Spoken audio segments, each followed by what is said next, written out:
If God is real and I ever stand before him, these are some of the questions that I'd have. When you put Adam and Eve in the Garden of Eden, why did you put the tree of the knowledge of good and evil in there at all?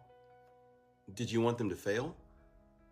Why did you tell them not to eat from the tree before they even knew what good and evil was?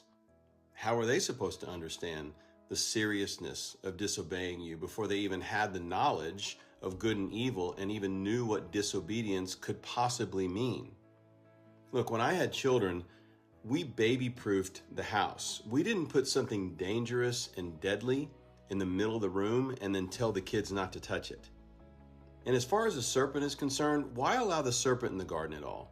If this was paradise, why was an animal there to deceive them already in the garden? The Bible says clearly that you made the serpent to be crafty and cunning. How were they ever supposed to stand a chance against him? And then, why punish them for being deceived by the serpent?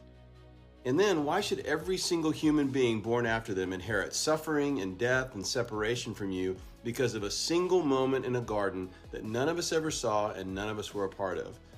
And then the serpent tells them that if they eat the fruit, they would become like God, knowing good and evil. And that's exactly what happened.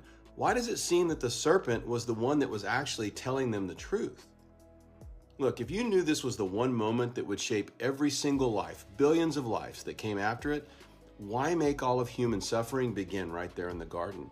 In fact, and this is probably the biggest one, why make human suffering at all?